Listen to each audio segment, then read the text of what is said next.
Good Tuesday morning. We're gearing up for an active weather day. It's the 9th day of January, 2024, and this is your Georgia WeatherNet special update. We're going to really be focusing on the timing of these storms. First of all, looking at the radar at 546, we can see the heavy rain continuing to move in from Alabama, moving northeast into Georgia. And we'll pause this. Just want to show you a couple things we're looking at. First of all, if you can see the mouse on the screen, this is the main line stretching from Mobile just to the west of I-65, then intersecting 65 up around Montgomery.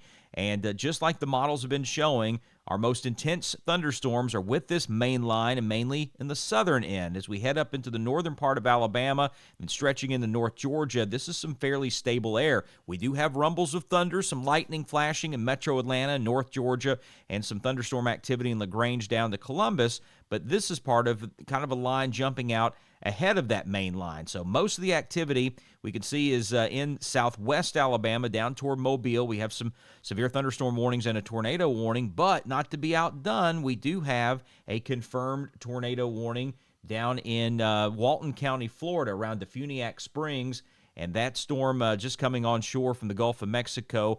That could hold together and continue to move up into southeast Alabama and southwest Georgia eventually, but more than likely that's picking up a lot of energy from the Gulf, all of that warm, moist air, and so won't necessarily continue to hold together. But for right now, confirmed tornado, so it's worth talking about that there is plenty of energy with that front line that's jumping out ahead of the main line, and that can happen quite often, so we'll just watch out for both of those lines as they continue to move in to the state. Let's take a look at the modeling. We'll time all this out. So this is as of 6 a.m. This is what the radar should look like here in the next few minutes. It's going to be pretty close. We can see those showers really widespread through North Georgia and a little more scattered in southeast Georgia. And we'll continue on forward. This is 8 a.m. We're starting to see that main line move into the state, so stretching really from East Atlanta down to Columbus. And then as far as extreme southwest Georgia is concerned, just starting to cross the Chattahoochee River over the next couple of hours by about 9 a.m.,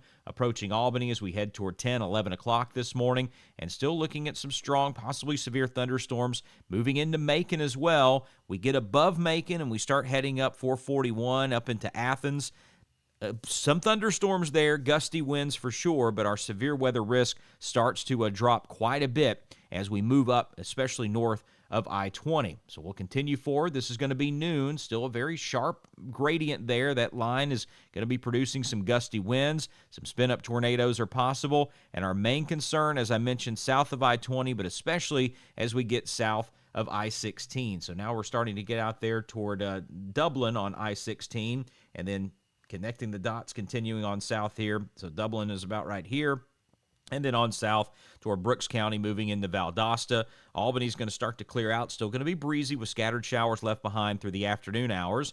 And we continue forward. Now we're at 3 p.m. The line stretching from Statesboro, just above Statesboro, up in Screven County, and then all the way down to the south, starting to head into Clinch County, Ware County. Waycross going to be near the center of this line as well, and then heading toward the Georgia coastline at around 4 p.m. We move the main line out by about 5 or 6 o'clock. If anything's going to happen, this line's going to accelerate, move just a little bit quicker than what the modeling is showing, but for right now, this looks like it's going to be pretty close, so this gives you some rough estimates as to when you need to be prepared for this main line of storms to move through. On the backside, still very breezy.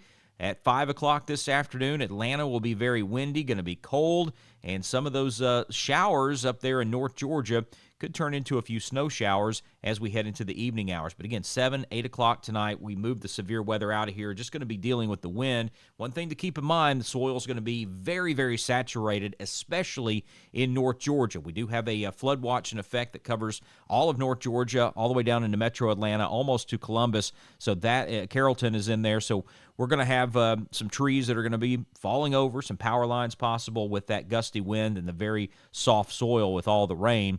And again, as we head toward the evening hours, there are some snow showers showing up there on the model imagery. Not looking at any significant accumulation, but we'll see 1 or 2 snowflakes there in North Georgia, especially in the higher elevations. So that's the very latest. Going to continue to keep you up to date. Just want to mention, too, I'll tell you what, let's flip back over, and I want to show you the tornado watch area that we have.